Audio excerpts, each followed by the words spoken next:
이 총장직을 그만두게 된 것 자체가 이 월성원전 사건의 처리와 저는 직접 관련이 있습니다. 하여튼 그 사건 처리에 대해서 저도 뭐 음으로 양으로 굉장한 이런 뭐 압력이라면 압력, 뭐 제가 거기 넘어가지는 않았습니다만은 그런 것들이 들어왔고 이런 정치에 참여하게 되는 이런 계기가 된 것 역시 결국은 그 월성원전 사건하고 무관하지 않고 결국은 이 정부의 이 탈원전과 무관하지 않다고 저는 생각을 합니다.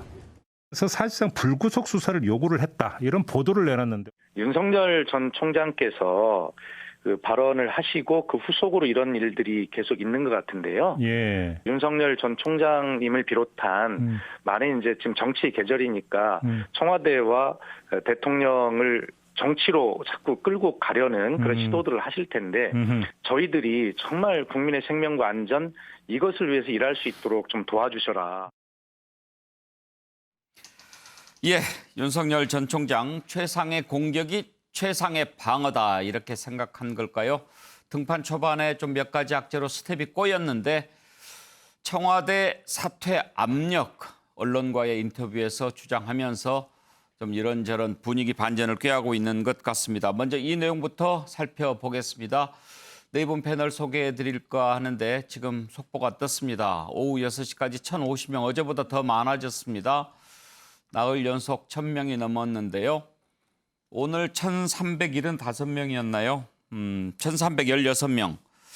내일 이 숫자보다 더 많아질 가능성이 있어 보입니다. 하여튼지 4단계 거리두기 월요일부터 적용이지만 당장 매우 상황이 엄중하다 인식하고 오늘 저녁부터 뭐 불금 이런 표현 이제 잊어버리셔야겠습니다. 주말도 좀 집에서 가정에서 보내시는 것 매우 중요해 보입니다. 네 분 패널 나오셨습니다. 신경민 전 국회의원, 차지원 부산 가톨릭대 특임교수, 정택은 전 국회의원, 현근택 전 더불어민주당 상근 부대변인 함께합니다. 어서 오십시오. 네, 안녕하세요. 예, 신경민 의원 오늘 이렇게 인터뷰 한 걸 봤는데 상당히 좀 마음 먹고 청와대 사퇴 압력 이런 것을 윤석열 총장이 밝혔더군요. 네, 오늘 조간부터 시작을 했으니 그러니까 어제부터 기조를 바꾼 거죠. 예. 뭐 즉각적으로 뭔가 할 것이다라는 느낌이 있었는데 지금 너무나 장모 구속 이후에 코너에 몰려 있었고요. 사실 6.29 정치 선언이라고 지금 본인은 얘기하지만 대선 출마 아니겠습니까? 예. 그 이후에 좋지 않은 일들이 윤 전 총장한테 계속 있었기 때문에 언젠가는 이 비화, 자신이 물러나게 된 추윤 갈등, 예. 그전에는 조국 장관과의 갈등을 반드시 들고 나올 것이다라고 예측을 했는데 그게 아마 어제, 그제부터의 시점으로 판단이 됩니다. 예. 그런데 차지원 교수 네. 지금 사퇴 압박 윤석열 전 총장이 주장하는데 지금 이제 청와대 쪽에서는 또 그렇지 않다라고 네. 얘기하지 않습니까? 네. 그런데 이와 반대되는 일이 그 전에 있었잖아요. 예를 들어서 뭐 조국만 콕 도려내겠다 뭐 이런 말을 했었다. 네, 예. 김은겸 전 대변인이 얘기했던 예. 건가요? 뭐 그랬을 때 그건 또 사실이 아니다라고 하고 누구 말이 맞는지 우리가 어떻게 이번 알 수가 없잖아요. 인터뷰에서도 김의겸 의원이 주장했던 그러니까 조국만 콕 집어서 그러니까 도려내겠다는 식의 이야기는 한 적이 없다. 예. 내가 뭐 조국 전 장관하고 무슨 억하심정이 있겠느냐는 그런 뉘앙스로 이야기를 했습니다. 그리고 자기가 이 서울중앙지검장을 할 때 민정수석으로서 서로 또 음으로 양으로 예. 도움을 주고받았기 때문에 그러한 정치적 의도를 갖고 한 것이 아니라 그 인터뷰 내용을 보면 본인이 그러니까 지금 그 이제 조국 전 장관의 그 지명과 관련해서 언론들의 의혹 보도가 계속됐을 때 검사들로 하여금 우리는 그럼 어떤 걸 대비를 해야 될까 한번 스크린을 해봐라 하니까 이 정도면 충분히 우리가 수사를 할 필요가 있다. 그래서 자신들 입장에서는 아마 이 검사로서의 아마 직무를 다 수행하기 위해서 했다는 식의 논리를 지금 펴고 있습니다. 그리고 예. 또 지금 그 검찰총장직을 사퇴한 부분도 사실은 뭐 이 작년 연말부터 저기 추미애 장관하고 동시에 물러나면 그럼 완전 좋겠다는 식으로 이야기를 한 것인데 자기는 그걸 거부했다는 거 아닙니까? 이렇게 이 부분을 강력하게 주장하는 부분은 아마 일종의 제가 생각해 정치적 알리바이를 지금 이야기하고 있는 것이 아닐까 하는 예. 생각인데요. 예를 들면 윤석열 총장이 임기를 못 마치고 지금 정치에 도전한 부분에 대해서 지금 검찰의 정치적 중립 그리고 또 그 당시 그 조국 전 장관의 수사가 결국 자신의 정치적인 도전을 위한 의도를 갖고 한 수사가 아니냐는 그러한 공격이 아니다. 나는 사실은 그렇게 청와대나 이런 데서 떠밀려고 나가라고 했지만 난 나름대로 버텼다. 그런데 왜 그럼 나왔느냐? 나온 결정적인 이유가 신현수 민정수석이 사실은 그 자신하고 지금 검찰 인사를 이야기하고 있을 때 박범계 장관이 신현수 수석을 패싱하고 청와대를 패싱하고 인사를 했다. 그런 부분들. 그리고 또 배웅규 전 산업부 장관에 대한 이제 수사팀의 기소 의견을 자기가 받아들일 수밖에 없을 때 이런 부분들 때문에 상당히 청와대 압력이 더 강해졌기 때문에 예를 들면 탈원전이라는 부분들도 상당히 문제가 있었기 때문에 그런 가치를 나는 나름대로 지키려다가 그 중과부적이어서 나왔다. 말 그대로 정치적 알리바이를 주장하고 있는 것이 아닐까 하는 생각이 드는데 물론 지금 청와대하고 이 말이 갈리기 때문에 아마 이 대선 과정에서 이 부분에 대해서는 아마 혹독한 검증이 있으리라는 생각이 듭니다. 정태근 의원께서는 윤석열 전 총장 정치 선언 이후 행보 어떻게 평가하십니까? 기대했던 만큼의 성과를 못 얻었죠. 그리고 이제 시점이 안 좋게 이제 악재들이 터지고 하면서 지지율 조정도 됐고, 더더군다나 이제 정권 교체가 필요하다는 것을 제외하고는 왜 윤석열인가라는 것들에 대한 뭔가 이제 포지티브 긍정적인 메시지들을 좀 강하게 제시하지 못한 이런 아쉬움들이 있는데, 지금 본인이 이제 정치에 나서고 검찰에 있을 때 여러 가지 그 청와대로부터 압력을 받았다는 문제 오늘 얘기한 거는 제가 보기에 오늘 얘기한 수준은 거의 맛배기 수준이라고 봐야 될 겁니다. 예. 아마 차마 얘기하지 못할 만한 얘기도 많이 있을 건데, 왜냐하면 이 얘기는 진실 공방에 들어간다고 하더라도 윤석열 총장 입장에서는 손해날 일이 없어요, 사실은. 왜? 이 정부가 얼마만큼 비합리적으로 소위 검찰개혁이라는 미명하에서 검찰을 장악하려고 했는구나라는 부분들이 부각될수록 윤석열 전 총장한테는 손해날 게 없는 거거든요. 그래서 아마 이제 본인이 이제 이제까지 정치에 선택하는 과정에 있어서 이 문제에 대해서는 적절히 얘기를 해야 될 필요성이 있다라고 봤던 것이고, 예. 아마 제가 판단할 때는 앞으로 더 세게 더 구체적인 얘기가 나올 가능성도 저는 있다고 봅니다. 형은택 부대변인께서는 인터뷰 기사 보시고 어떤 생각이 네네. 드셨는지요? 저도 쭉 봤는데 뭐 어떤 신문에는 5회 시리즈로 기재한 것도 네. 있다고요. 다 봤는데 결국은 아마 본인이 지금 약간 코너에 몰렸거든요. 정치적으로도 보면 지지율도 떨어지고 있고 국민의힘 쪽에서도 약간 손절하는 분위기가 있는 것 같고, 저는 아마 이 검증이라는 이유로 이제 결국은 장모, 뭐 그다음 부인, 가족 본인한테 이렇게 오고 있는데 그거를 어떤 식으로든지 간에 좀 피하고 싶은, 결국은 아마 일각이 이런 얘기도 있어요. 결국은 대선에 출마하고 정치를 하려는 게 본인이나 장모나 가족에 대한 어떤 수사를 막기 위한 명분 아니냐, 이런 얘기도 있거든요.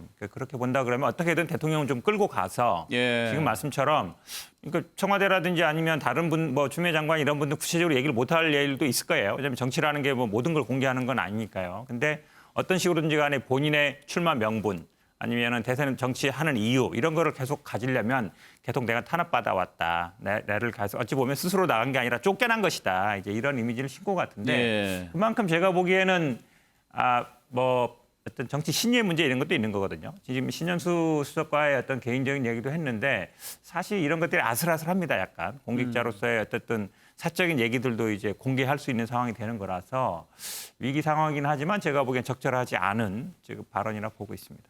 그런데 신경민 의원 보시기에 지금 이제 청와대와의 갈등을 주로 지금 강조를 하지 않습니까? 어차피 그게 이제 지금 문재인 정부를 지지하는 세력과 윤석열 전 총장 지지하는 세력은 합쳐질 수 없는 그런 뭐 이미 끝났죠. 예 네. 있으니까 결집 효과는 있겠죠. 그런데 이 압박과 방출 비화가요. 지금 새 장관하고의 관계되잖아요. 예. 조국 그리고 추미애, 박범계까지 연동이 이게 지금 1년이 넘는 기간이고 1년 반이 넘는 기간이고, 이게 아마 지금 추미애 전 대표, 전 장관이 출마해 있는 상황이기 때문에 지금 대권 후보를 하겠다는 거 아니겠어요? 그러니까 아마 그리고 조국 전 장관도 지금 뭔가 얘기를 할 태세를 갖추고 있고, 박범계 장관이야 현직이니까 물론 안 하겠죠. 이래서 이 압박과 방출 비화가 나오면서 또 청와대 관계자들과 막 뒤엉겨서 뒤죽박죽이 될 가능성이 높습니다. 서로 해석과 뭐 이런 그 당시의 평가 뭐 이런 것들이 엉망진창으로 돼가지고 결국은 계속 지금 윤 전 총장은 토해낼 것이고요. 이렇게 되면은 그 1년 반 동안의 기간이 하여튼 대단한 혼란 속으로 들어가 가지고 이 얘기하기가 좀 어려운 상태로 들어가게 될 것 같고요. 벌써 이미 추미애 후보가 토론을 통해서 몇 가지 얘기를 했습니다. 뭐 조금 이따 얘기할 기회가 있을 걸로 보입니다만. 예. 그래서 벌써 지금 기억과 평가와 전망과 뭐 이런 것들이 섞이기 시작한 초입에 우리가 들어섰고요. 지금 보니까 한 7월 7일 전 정도에 윤 전 총장이 지금 입을 열기로 방향을 정하고 예. 지금 오늘 아침부터 지금 신문을 통해서 얘기를 하기 시작한 거 아니겠어요? 이게 지금 아마 대단히 국민들을 혼란에 빠뜨리게 할 것 같습니다. 예, 자 반격이 과연 통할 수 있을까요? 자 다른 내용 한 번 더 짚어보겠습니다. 자 윤석열 전 총장 아내 김건희 씨 이른바 줄리 의혹을 해명하면서 박사학위 얘기를 꺼냈죠. 그랬는데 오히려 논란에 휩싸였습니다. 윤석열 총장 장애물 2탄쯤 되겠죠. 일단 장모 관련해 가지고 좀 입장이 난처해졌는데 법정 구속되고 3년 실형 선고 받았죠. 그런데 이제 아내와 관련해서는 박사학위 논문 표절 의혹도 있고요. 또 본인이 해명했는데 줄리 나는 뭐 그런 거 할 시간이 없다. 이런 인터뷰를 했어요. 윤석열 전 총장 처음에는 몰랐다고 했다가 긍정적으로 평가를 했고 그러면서 내 아내는 새벽 2, 3시까지 공부하는 사람이다. 책 보고 술 마시고 흥청대는 것도 싫어한다. 그런 사람이 무슨 그런 일을 하겠느냐. 뭐 지금 이렇게 얘기를 했고 논문과 관련해서 쏟아진 의혹에 대해서는 그것은 학교에서 판단할 것이다라고 하면서 오히려 여권의 대선 주자들 논문도 좀 들여다봐라. 거기는 공당 아니냐. 그렇게 지금 반격에 나섰습니다. 이 부분 어떻게 정리가 될 것인지 관련된 녹취를 먼저 들어볼까요?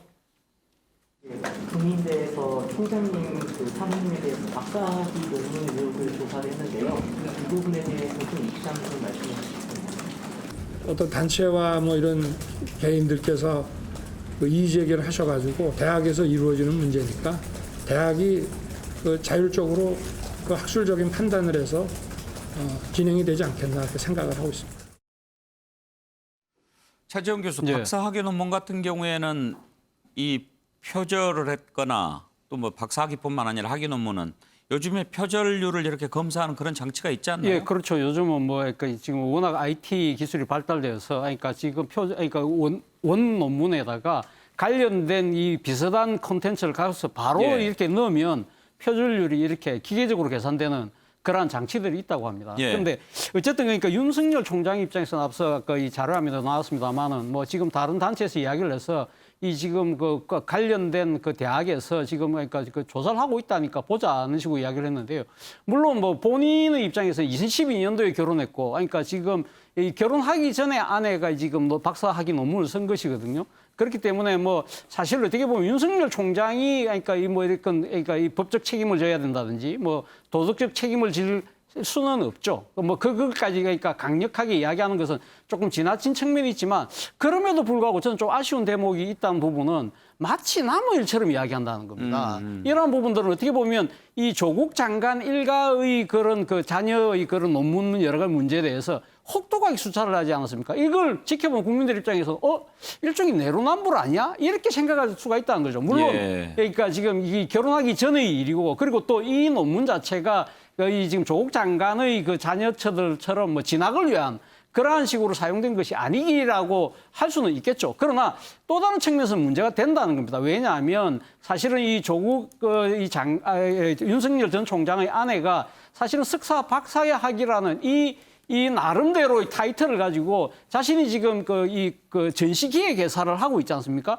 아마 그런데도 사업적으로 상당히 도움을 받았지 않았을까라는 것이 예. 합리적인 의심이지 예. 않겠습니까? 무엇보다도 더 중요한 부분은 오늘 지금 열린민주당의 김의겸 의원이 어제 그 주장한 부분인데 사실 이 박사학위 논문에 사용됐던 이 그 내용 자체가 콘텐츠 진흥원이라고 정부 투자기관이 있습니다. 예. 거기에서 9천만 원을 지금 지원을 해서 개발한 사주와 관련된 앱을 개발하는 예. 이 앱 개발한 그 계획 보고서를 그대로 갖고 왔다고 그러거든요. 관상도 보고 뭐 예, 그런 관상도 보고 거라고 하는. 그래요? 그렇다고 한다면 이거는 어떻게 보면 이 정부의 이 투자된 이것을 갖다가 개인적인 용도로 그것도 사실 표절을 했다고 한다면 상당히 이건 좀 문제가 있는 부분 아니냐. 그건 물론 남편이 책임져야 될 부분은 아니지만 그러나 만약에 대통령이 될 분이라고 한다면 영부인의 도덕적 책임이라는 부분에서 그 부분에 대해서는 아마 윤석열 총장도 생각을 조금 달리 할 필요가 있지 않나 생각이 듭니다. 예. 정태근 의원, 김종인 위원장은 장모 관련 문제 두고 그건 뭐 큰 문제 되겠나 뭐 그렇게 얘기를 하시던데 이렇게 처가 쪽 의혹 관련된 것 도움은 안 될 것 같기는 한데요. 당연히 도움이 안 되죠. 그리고 뭔가 계속 뭐가 있는 것처럼 보여지고. 예.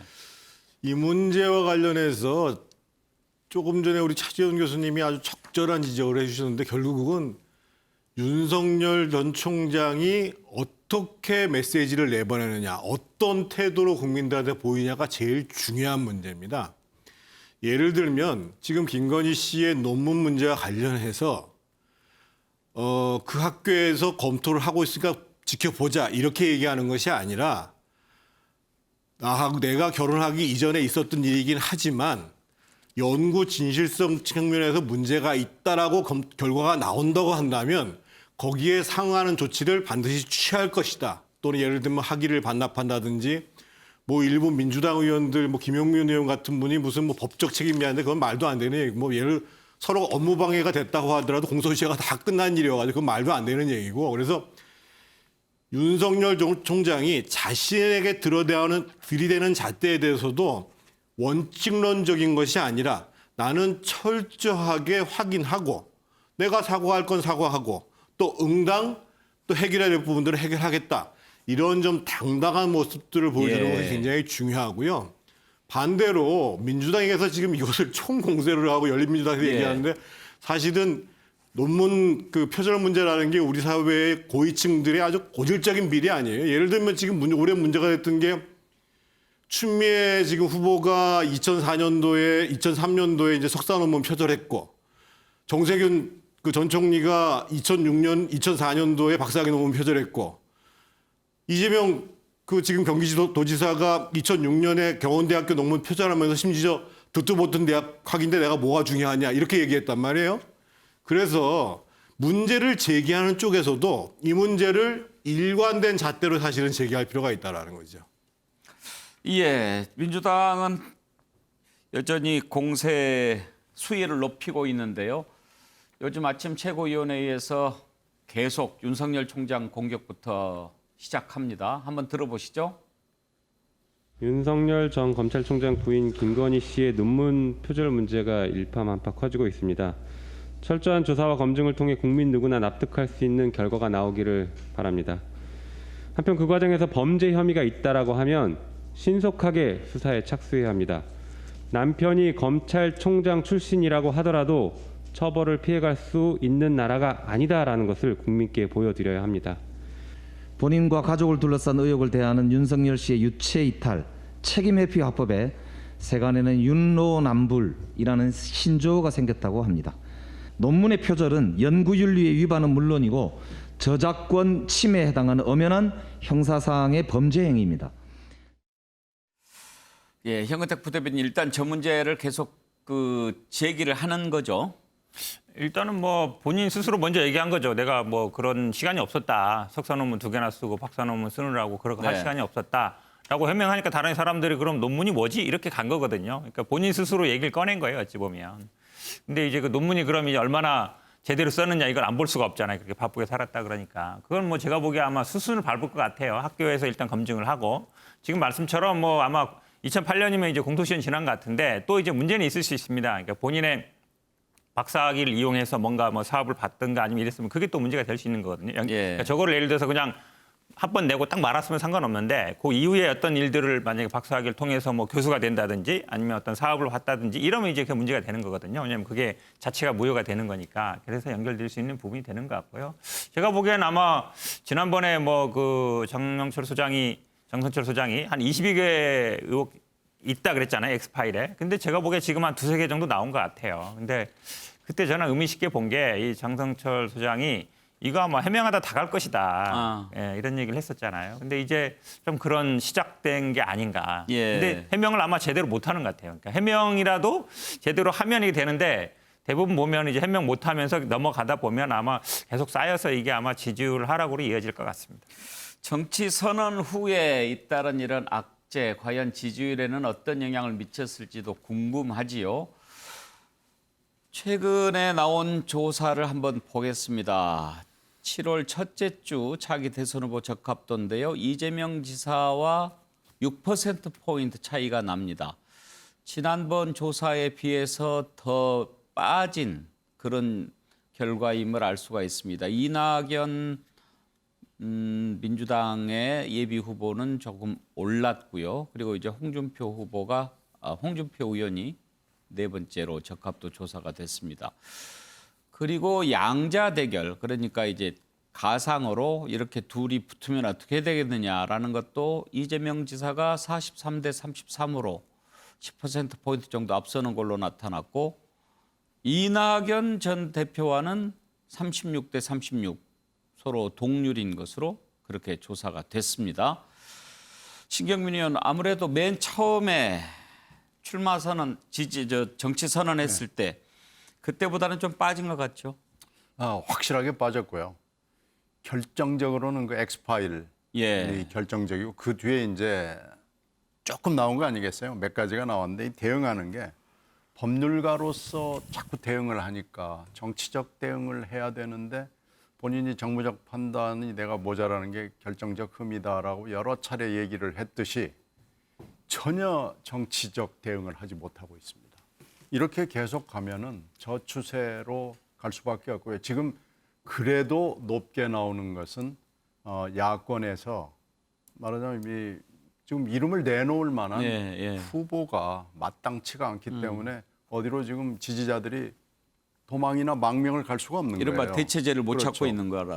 그러니까 지금 그나마 저 정도 유지를 하는데 대체제가 혹시 어느 순간에 나타난다고 그러면 저는 뭐 거의 붕괴 수준의 지지율 이탈이 벌어질 것 같고요. 이렇게 이거 지금 정치인이라면은요.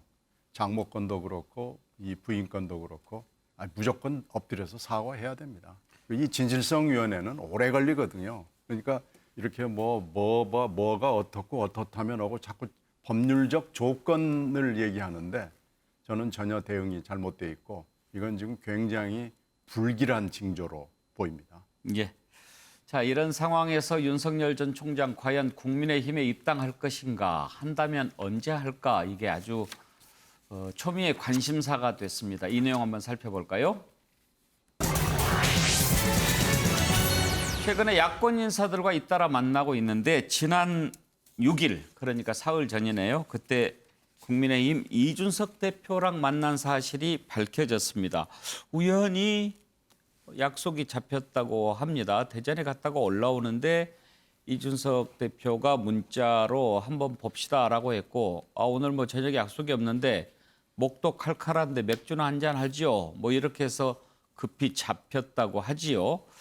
글쎄 뭐 그렇게 됐는지는 모르겠습니다만 그동안 안 밝혀졌다가 오늘 이 내용이 알려졌습니다. 그저께인가요?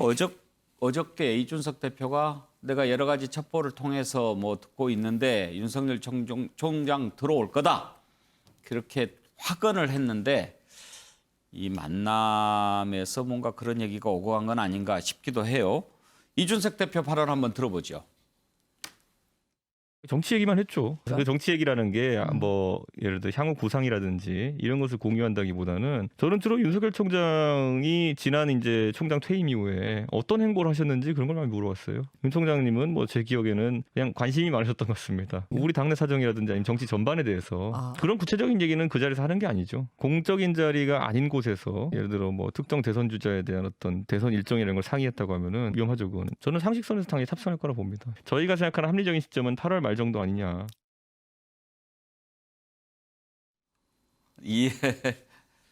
이준석 대표 말이 너무 빨라서 자막을 제대로 못 넣나요? 정태근 의원, 두 사람이 만나야죠. 만나서 얘기를 해야 되는데 어느 정도나 깊이 얘기를 나눴을지 궁금합니다. 더 깊이 얘기했어야죠. 사실은 뭐 이제 지금 6일 날 이준석 대표를 만났고 7일 날 안철수 대표를 만났거든요. 근데 이제 이준석 대표 입장에서 봤을 때는 윤석열 총장이 향후에 어떠한 정치적 그림을 그리고 있는지 더 구체적으로 확인하는 것이 필요하고 거기에 따라서 당에서 준비할 일은 없는가 이런 부분들이 판단됐어야 되고 이제는 윤석열 전 총장은 좀 분명히 하셔야 될 때가 왔습니다. 무슨 얘기냐면 예를 들면 뭐 앞으로 이제 정치를 등장하실 대선 후보로 등장할 뭐 최재형, 뭐 김동연 또는 뭐 안철수 뭐 또는 뭐 이전에 뭐 금태섭 뭐 등등 이런 사람들하고 해서 삼지대를 아예 만들 것이다라는 계획을 갖고 있는 것이 아니다고 한다면 지금 쭉 만나는 사람들이 대부분 국민의힘 사람들이거든요. 그러면 지금 그 입당을 주저하게 되는 내용들이 뭔가를 분명히 하고 그것을 공개적으로 얘기할 필요는 없지만 정치적으로 해결하면서 향후에 벌어지는 일에 대해서 예측 가능하도록 만들어야 되거든요. 그래서 저는 이제는 보다도 좀 명확한 시점이 얘기할 때가 왔다. 이런 말씀을 좀 분명히 드리고 싶습니다. 예. 그런데 차지원 교수, 윤석열 전 총장 측 그 대변인 발표가 좀 재미있어요. 두 사람 만났는데 정치 현안에 대한 얘기는 하지 않았다. 이렇게 밝혔어요. 이준석 대표는 정치 얘기만 했죠. 당연히 정치 얘기해야지 서로 만나서. 그런데 정치 현안에 대한 얘기는 하지 않았다. 이렇게 발표를 한 이유가 뭘까 정말 궁금해요. 그 뭐 윤석열 전 총장의 대변인이 이야기하는 정치 현안이라는 것은 이 당내 경선과 관련된 그런 부분은 이야기하지 않았다는 부분을 아마 그렇게 표현한 것이 아닐까라는 생각이 듭니다. 가까운 사람 있어요? 예? 아니 그게 아니고 제가 생각했을 때 그렇습니다. 사실은 이준석 대표하고 윤석열 총장이 이를 만나는 것 자체가요. 기존의 그 여의도 정치 문법에서 봤을 때는 상당히 파격이거든요. 사실 그렇지 않습니까? 제1야당의 대표가 그리고 범야권의 강력한 주자를 만나는데 몰래 만나고 나서 아무도 몰랐다? 이거 자체가 상당히 이거는 뭔가 상당히 문제가 있는 문제의 소지가 분명히 있어 보이는 대목이거든요. 지난번 그 이준석 대표가 국민의힘 당대표 대회 때 이 이준석 대표의 공정성 부분에 대해서 상당히 논란이 있었지 않습니까? 물론 그때는 이준석 대표가 유승민 의원에게 좀 더 편향될 거라고 이야기가 있었습니다만 그러나 거꾸로 이야기해서 다른 주자들 입장에서 봤을 때는 대표가 지금 뭐 하는 행보일까라는 생각을 가질 수 있는 것이죠. 그렇기 때문에 윤석열 전 총장 입장에서는 이런 부분들이 우리는 지금 이 경선 레이스와 관련된 이야기는 하지 않았다. 그런 이야기를 한 거고 이준석 대표도 지금 그러니까 정치에 입문한 초입자로서 여러 가지 궁금한 점에 대해서 이야기가 자기를 해줬다는 것인데 모르겠습니다. 과연 그 정도의 이야기가 오가는 상황이었다고 한다면 그 일정 자체를 굳이 이렇게 비밀에 붙였을 필요가 있었을까? 사실은 이것이 드러난 것도 모 언론에서 하나 이 단독 보도가 나오니까 이 상당히 논란이 커질 듯하니까 윤석열 총장 측에서 사실은 이 공개한 것이거든요. 그런 측면에서 봤을 때는 상당히 좀 아쉬운 대목이 있다는 생각이 들고요. 그리고 저는 윤석열 총장이 앞서 우리 정태근 의원도 말씀하셨지만 사실은 그동안에 상당히 좀 간보기 정치한다고 이야기했는데 본인이 정치 철학이 갖고 뭉쳐야 된다고 생각하면 저는 사실 빨리 입당하는 것도 하나의 방법이지 않을까. 물론 입당하게 되면 정치적 득실이 있겠죠. 그러나 정치적 손해가 나는 부분에 대해서 자신이 책임지고 그 리스크를 최소화시키는 것도 사실은 정치인으로서 가는 중요한 과정이거든요. 현근택 부대변인 시각을 한번 들어볼까요? 지금 이 조 교수 말씀처럼요. 사실은 이게 언론에 보도되는 과정이 되게 궁금해요. 예. 비공개로 만난 거잖아요. 예. 근데 언론에 단독으로 나왔거든요. 그러면 당연히 이제 이준석 대표 입장에서는 정치 얘기했다. 그래버리고 입당할 거다 이렇게 얘기해버렸거든요. 윤석열 총장 입장 굉장히 곤란하죠. 정치 얘기 안 했다. 예. 그리고 입당 정해지지 않았다 그랬는데 어찌 보면 제가 보기에는 이제 정치 아마추어인 윤석열 총장이 이준석 대표는 노련하잖아요. 나이는 어리지만 사실 10년 정치했거든요. 최고위원만 4번 했어요. 얼마나 이 정치적인 이게 있겠습니까? 그러니까 거의 기정사실화 해버리고 어쨌든 뭐 들어올 거다. 그러니까 안 들어오면 굉장히 이상한 상황이 돼버린 거죠. 그러니까 저도 이 언론에 보도될 때 과연 어떻게 보도됐을까가 가장 궁금해요. 근데 그런 거 이런 일이 되게 많잖아요. 하다 보면. 그래서 윤석열 측의 대변인의 얘기라든지 입당에 대한 얘기들이 참 서툴다. 어찌 보면 저게 그냥 이렇게 덕담 나눴다 아니 뭐 그런 얘기 할 수도 있다 돼야 되는데 다 말이 꼬여버려가지고 앞으로도 제가 보기에는 좀 끌려갈 가능성이 많아 보인다라고 보입니다. 약간 말려 들어간 것 그렇죠. 같다. 말리는 것 같아요. 신경민 의원께서도 그렇게 생각하십니까? 이런 정도의 만남은요 비밀로 할 수 없습니다. 예. 이걸 비밀로 하자는 합의 자체는 그건 뭐 지켜줄 수 없는 합의고요. 이것 자체도 좀 잘못됐고요. 그리고 이제 정치 얘기를 했다 안 했다 뭐 이렇게 하는 것도 글쎄요, 그 뭐 전혀 말도 안 되는 브리핑을 한 거고요. 이렇게 함으로써 괜히 속만 보이는 거 아니겠어요? 그러니까 이것은 정말로 정치적 정무적 판단이 없다는 거고 결국 핵심은 언제 가느냐 하고 경선 룰 아니겠습니까? 예. 그러면 그거에 대해서 관심을 분명히 표시했을 거고 그런 정도의 얘기를 분명하게 나눴다는 얘기를 해야죠. 뭐 그거 얘기 안 하고 두 사람이 뭘 하고 만나서 저 시간에 그러니까요. 저러고 있겠습니까? 메시지 관리를 조금 더 잘할 필요가 있어 보이죠.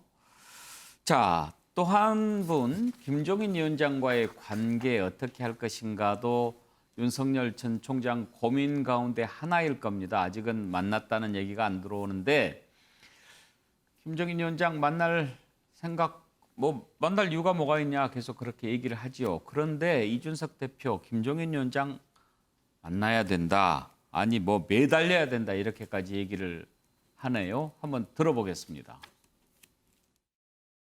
제가 윤석열 전 총장 만나기 전에 또 만났던 분이 김종인 위원장입니다. 저는 뭐 그런 것들에 대해 가지고 오해는 없다 전혀. 그리고 김종인 위원장의 전제 조건이 뭡니까? 견고한 지지율이 유지된다면인데 조력을 잘 받을 필요가 있다. 그렇지 않으면 좀 어려울 수 있다는 생각도 합니다. 아니면은 저희 당 또는 엄청 훌륭한 좌장의 역할을 도움 받아야 되는데 윤석열 전 총장 같이 만약에 대권에 야심 있는 분이라면은 김종인 위원장이 하고 싶어 하신 것과 별개로 우선 매달려야 됩니다. 제가 봤을 때는. 매달려야 된다. 네. 근데 지금 안 매달려. 대한민국의 정치 언저리에 있는 네. 좌장 역할 하시는 분들 중에 네. 정무와 정책이 둘 다 되시는 분은 몇 분 안 계십니다. 제 생각엔 나중에 저희 당 후보가 당선되면은 후보 옆자리에 계실 분인데요. 개표 방송에서. 뭐 어떤 역할이든지요. 정태근 의원 의견부터 한번 들어볼까요? 김종인 위원장을 보는 시각, 이준석 대표하고 윤석열 전 총장 간에는 분명히 현재까지는 조금 갭이 있어 보여요. 갭이 많이 있지요. 그러니까 어떻게 보면은 이준석 대표의 얘기는 일반적인 얘기일 수 있어요. 그러니까 김종인 그 비대위원장, 전 비대위원장이 그런 정무적, 정책적 능력이 굉장히 뛰어난 분이니까 조력을 받아야 된다고 하는데 그거는 사실은 할 수만 있다고 한다면 윤석열 전 총장뿐만 아니라 대권에 나가고자 하는 분이 내가 김종인 전 비대위원장으로부터 도움을 받고 있다.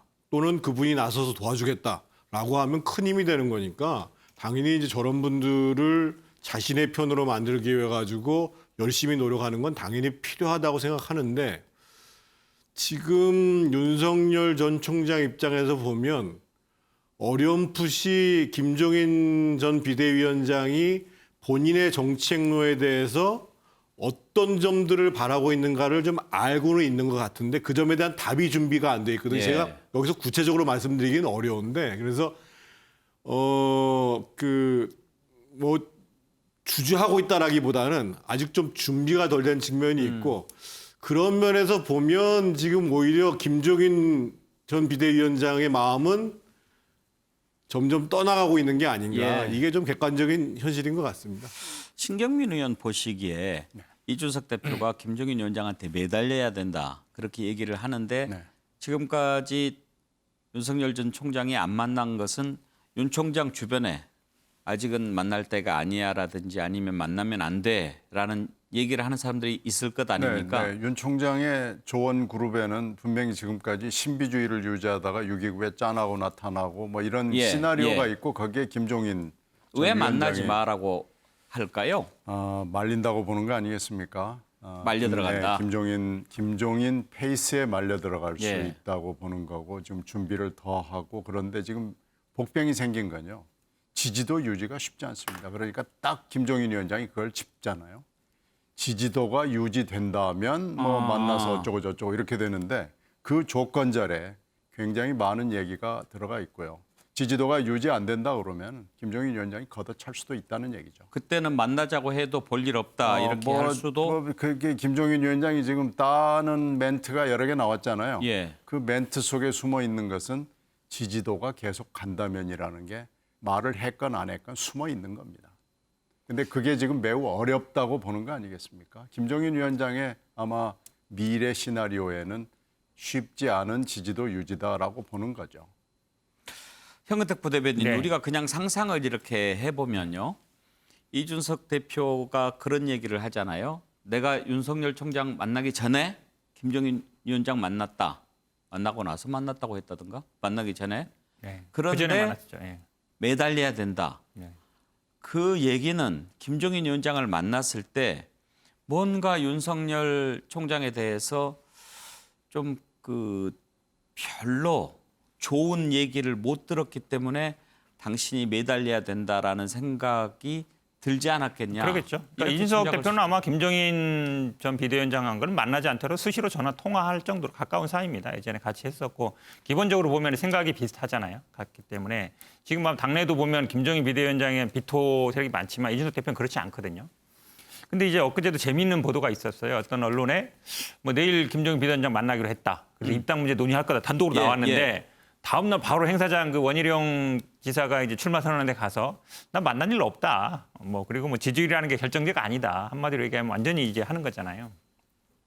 그러면 사실은 아무리 주변 사람들이 말리고 예를 들어서 많은 걸 요구할 것이다. 그리고 자기를 전적으로 신뢰해야 된다. 이렇게 얘기할 거라고 다들 주변 사람들이 얘기할 거 아니에요. 저도 충분히 예상 가는데 그래도 만나야죠. 왜냐하면 지금은 본인이 아쉽잖아요. 어쨌든. 그러면 김종인 비대위원장을 자기가 예를 들어서 얻었을 때 그 주변 사람이라든지 아니면 이준석 대표와의 관계라든지 풀 수 있는 게 많거든요. 그러니까 지금은 제가 보기에 이런저런 이유를 빼더라도 윤석열 총장이 아쉬운 입장이에요. 그럼 본인이 찾아가서 전화해서 만나면 되는 것이지 만나기 싫다고 해서 안 만나는 건 아니잖아요. 그전에 그러니까 죄송합니다 해야 돼요. 그전에 전화하라고 했을 때 전화 안 했잖아요. 그러면 사실은 직접 찾아가든지 아니면 문자를 하든지 해서 죄송합니다. 한번 뵙겠습니다 하면 되는 거죠. 아쉬운 사람이 찾아가는 수밖에 없다고 봐요. 한 말씀만 좀 보태드리면 시청자 여러분들이 좀 헷갈릴 수가 있는데 지금 또 김종인 전 비대위원장은 어떤 메시지를 계속 내보내냐면 굳이 지금 국민의힘 들어갈 이유가 있느냐 윤석열 총장이 그 얘기를 또 계속하고 있고 오늘은 또 어떤 얘기를 하냐면 나 사람 만나는데 까다로운 사람은 아니다. 언제든지 만나자고 하면 내가 만나가지고 도움을 줄 수 있는 사람이다. 이런 얘기를 하는 거거든요. 아직 사실은 제가 보기에도 김종인 비대위원장께서도 여전히 대선 구도와 관련해서는 예를 들면 당신이 생각하는 대로 뭔가 단일화 구도가 훨씬 더 유력한 것이 아닌가라는 것들을 하나 분명히 깔고 있는 거예요. 저는 이거 보면서요, 남북 대화보다 더 어렵다 이런 생각이 들어요. 남북 대화도 보면 물밑에서 조율하고 누가 먼저 만나는 이런 얘기 하잖아요. 그래서 최근에 또 만나는 거 보면은 어렵지 않게 만나거든요. 특사도 가고 이러면서 조율해서 만난단 말이에요. 이거 무슨 적국 간에 아마 정상회담도 이렇게 어렵지는 않아요. 밀당 벌써 몇 달째 하고 있잖아요. 그냥 만나면 됩니다. 찾아가서. 어려운 문제 아닌데 참 어렵다라는 생각이 듭니다. 차재욱 교수 보시기에 만나긴 만날 것 같습니까? 저는 만날 거라고 봅니다. 어차피 지금 윤석열 총장이 정치 전면에 나선 이상, 그러니까 소위 말하는 지금 앞서 유준석 대표가 이야기했듯이 우리 정계에 상당히 정무와 정책이 동시에 겸비되는 소위 말하는 지금 김종인 매직을 갖고 있는 매직을 행사할 수 있는 거의 유일한 인물이라고 지금 이야기가 되기 때문에 사실은 이준석 대표가 지금 한 말 윤석열 총장이 김종인 전 비대위원장이 매달려야 된다. 이 부분에서 오늘 한 신문이 이렇게 타이틀을 달았어요. 1타 2피다. 이런 이야기를 했는데 저 상당히 공감했습니다. 왜냐하면 왜 1타 2피라고 했겠느냐. 앞서 그 이준석 대표가 이야기했잖아요. 그러니까 나중에 대선 승리가 끝나고 난 뒤에 그 후보자 옆에 누가 앉아, 그 김종인 위원장이 앉아 있다는 이야기를 하잖아요. 그러면 그 지금 이준석 대표 입장에서 가면 승리는 결국 국민의힘의 승리인데 그때 가면 이 김종인 위원장이 앉아 있기 위해서는 어떤 식으로든 국민의힘에 들어와야 되거든요. 들어오는데 지금 들어오는 부분에서 지금 기존의 중진들이 좀 반대한 측면이 있잖아요. 그렇다고 한다면 이준석 대표 입장에서는 윤석열과 김종인이 손을 잡으면 쉽게 우리 당으로 들어올 수 있고 또 한편으로는 이 윤석열 총장이 국민의힘 땅을 망설이는 부분도 김종인 비대위원장이 어떤 식으로든 잘 구설을 해서 데리고 들어올 것이다. 그렇기 때문에 아마 그 신문도 1타 2피라는 말을 썼는데 저는 막 그런 측면들이 상당히 아마 이준석 대표가 노리고 있는 바가 아닐까 하는 생각이 듭니다. 네, 알겠습니다. 자, 다음으로 넘어가지요. 민주당 대선 예비 후보 경선 TV 토론이 모두 끝나고 이제 오늘부터 여론조사에 들어갔습니다. 2명을 걸러내지요. 누가 본선에 진출할 수 있을지 궁금합니다. 토론 내용들을 한번 좀 들어볼까요? 이 후보자님은 대부분 직접 뭐 도전하기보다는 참 그 꽃길만 걸어왔다 이런 세간의 평가가 있습니다. 거대한 기득권에 맞서서 싸우시기보다는 좀 어제도 그 김대중 노무현 대통령 언급하시면서 도전 정신이라고 언급을 하셨는데 감동을 주진 못한 것 같아요. 이낙연 후보님께서는 정세균 후보님하고 뭐 조찬도 하셨는데요. 한간에서는 이 반 이재명 연대가 시동된 거 아니냐 이런 궁금증이 있고요. 그렇다면 우리 그 이낙연 후보님께서는 연초에 박근혜, 이명박 전직 대통령에 대해서 사면 주장을 하셨는데요. 가만 보면 만약에 그렇게 반 이재명 연대를 하시면은 그것은 또한 사면 연대가 되는 거 아니냐 이런 지지층의 우려가 많습니다. 말바꾸기 같은 것으로 뭔가 그 허상이 하나씩 드러나고 있는 것으로 보입니다. 기본소득에 대한 오락가락하신 말씀 그리고 일부 도덕성의 문제 이런 것에 대한 우려가 있습니다. 기본주택이 나쁘다는 게 아니에요. 문제는 제가 이 좋은 정책을 왜 말만 하고 홍보만 하고 모델하우스부터 먼저 지으셨냐. 기본 금융. 원래 금융이라고 하는 것은 시장 기능에 의한 것인데. 저도 답할 기회를 좀 주시면. 관치를 하겠다는 건지. 이재명 후보님께 부탁을 드립니다. 이 자리를 빌어서 앞으로 바지운운하는 이런 발언은 좀 하지 말아주시고 국민들께 사과해 주시면 고맙겠습니다. 네, 뭐 전에도 우리 추미애 후보께서 말씀하셔서 제가 사과 말씀드렸는데 뭐 답답해서 한 일이긴 합니다만 제가 지나쳤던 것 같습니다. 사과드립니다. 네, 그리고 다시는 안 하실 거죠? 할 필요가 없겠지요. 설마 저한테 또 물어보겠습니까 그런 거? 꼭 그렇게 해주시길 부탁드리고 이 자리는 5천만 국민에게 우리가 국민들을 어떻게 모실까를 보고드리고 선택받는 매우 신성하고 엄숙한 자리라는 점을 다시 말씀 올립니다. 신경민 의원께서는 이제 4차 토론 다 지켜보셨을 텐데 네 개 다 봤습니다. 토론 4번 거치면서 8명 후보 가운데 제일 좀 재미를 본 후보가 누굴 거라고 생각하십니까? 토론은 뭐 박용진 후보가 압도적으로 잘했고요. 이슈를 선점하고. 네. 그리고 이 기본 시리즈 이재명 지사의 기본 시리즈에 대해서 이재명 지사보다도 더 공부를 열심히 해가지고요. 기본 시리즈를 다 공박을 했는데 이 지사가 꼼짝을 못했어요. 그래서 이 지사가 아마 이번 토론의 제일 큰 패배자인데. 이 지사는 아마 이렇게까지 문제가 될 줄을 몰랐던 것 같고요. 기본소득, 기본대출, 기본주택에 대해서 전혀 답변을 하지 못했어요. 그러면서 수세에 몰리니까 이건 정책일 뿐이고 공약은 아니다랄지 또 몰리니까 제1 공약이 아니고 뭐 2, 3의 공약이다라고 그래서 계속 이 회피하는 그리고 뭘 물어보면은 이외의 모든 이슈에 대해서도 도망가는 멘트 오해입니다. 전체 맥락은 그게 아닙니다. 뭐 이런 식으로 제 뜻은 그게 아니었습니다라고 그래서 전혀 준비를 하지 않는 것이 아마 전략이었던 것 같아요. 그래서 제일 큰 손해를 좀 봤고요. 로키로 갔죠. 그리고 이제 또 하나는 이 지사와 추미애 전 대표, 전 장관의 연대가 이번에 몇 번 확인이 됐죠. 그래서 지금 여러 가지 연대로 이름이 불리는데 예. 결국 이추 연대가 대내외적으로 과시가 됐다. 예. 이렇게 봅니다.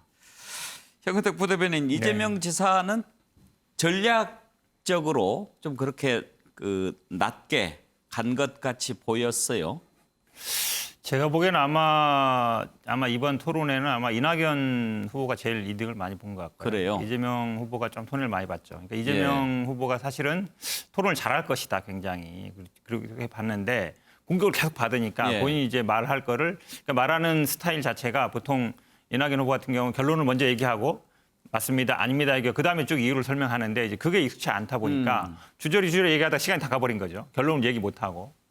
근데 유심히 봤는데 어쨌든 4차 토론회는 조금 나아졌어요, 그전보다. 3차까지는 좀 감정도 드러내고 뭐 좀 욱하는 것도 드러내야 되는데 4차 토론회에서는 그래도 조금 보니까 뭐 사과도 하고 이러면서 좀 그런 것 같은데요. 근데 사실은 이제 기본 소득에서는 좀 마이너스가 있었죠. 왜냐하면 이게 사실 어찌 보면 그냥 내 할 거다, 근데 성장이 더 중요하다 이러면 되는데 일공약이 아니다. 그러니까 마치 이제 국민들이 보기에는 그럼 안 할 거 아니냐, 말 바꾼 거 아니냐 얘기 됐는데, 그다음에 이제 기본 대출에 와서는 물론 박용진 후보가 좀 공격은 했어요. 그 기본 대출, 기본 뭐 주택이 아니지 않냐 그랬는데 뭐 그 부분은 크게 마이너스는 아닌 것 같은데 그래도 어쨌든 말씀하신 것처럼 뭐 누가 연대한다든지 아니면 기본소득, 기본 대출 이게 쟁점이 되면서 그래도 민주당 경선이 좀 흥행이 안 될 거다 이런 예상이 많았거든요. 그래도 제가 보기에는 아마 본선은 더 재밌게 흘러가지 않을까라고 보고 있습니다. 두 분은 민주당과 관련이 있으시니까 제가 좀 여쭤보기가 곤란하고, 민주당 관련 없는 두 분한테 두 명 누가 떨어질 것 같은지 한번 좀 물어보고 싶은데, 차지영 교수 보시기에 누가 안 될 것 같습니까? 그거 진짜 어려운 질문을 저한테 어제 일단 뭐 지금 언론에서 지금 그러니까 추측하기로는 김두관 의원, 최문순 지사, 양승조 지사 이 세 분 중에서 그러니까 두 분이 떨어지고 한 분이 올라간다는 기사들이 많은데요. 그 어떤 언론도 어느 한 분은 콕 집어서 이야기를 하지 못하더라고요. 그런 측면에서 본다고 한다면 저도 그렇게 한 명을 콕 집어서 어느 분, 세 분 중에서 한 분이 올라갈 거라고 이야기는 감히 할 수는 없겠습니다. 어제 패널은 두 명 딱 이야기했는데 좀 부담스러우신 거거든요. 정태근 의원께서는 혹시 두 명 꼽는다면 누가 안 될 것 같습니까? 저는 최문순 지사가 될 것 같습니다. 될 것 같아요? 네. 토론을 좀 보니까요. 잘 하시더라고요. 잘 하시고. 이번 토론 뭐 저 다 보지는 않았습니다만 요약해서 얘기하면 이재명 지사는 대세장하게 실패한 거고, 그 이낙연 후보는 회생의 발판을 확실하게 마련한 거고, 그리고 박영준 후보는 미래를 선점했고, 이 세 가지가 딱 두드러지고 나머지는 사실은 별 볼 일 없고, 그래도 선거인단이 지금 많이 모인다니까 그렇지만 또 국민적 관심도 많이 떨어졌고, 결국은 앞으로 이게 사실 6명이 앞으로 경쟁을 해도 굉장히 많은 숫자거든요. 그렇죠. 민주당 입장에서 보면 어떻게 국민적 관심을 끌 건가. 이게 상당히 지금 큰 숙제로 남은 것 같습니다. 그런데 신경민은 지금 이제 코로나 상황이 상당히 좀 다시 안 좋아져 가지고 경선 일정에도 좀 차질이 있을 것 같은데, 그래서 경선 연기론이 다시 또 살아나는데 연기 가능성이 있을까요? 큰 연기는 쉽지 않아 보입니다. 경선 연기론이 처음에 나왔을 때도 코로나를 1번 이유로 내세웠거든요. 근데 그때도 지도부가 받지를 않았고요. 지도부가 하여튼 밀어붙이는 쪽으로 결론을 내려가지고 설득을 하지 못했고, 코로나라는 것이 특별한 사정에 들어가냐, 당원 당규에 있는 얘기죠. 그래서 안 된다고 결론을 내렸기 때문에 지금으로서는 좀 어렵다고 봅니다. 그러나 이게 1,000명을 지금 넘어서서 2,000명 이렇게 가면은 부득이 다시 검토하지 않을 수 없는 상황은 올 수는 있죠. 예, 알겠습니다.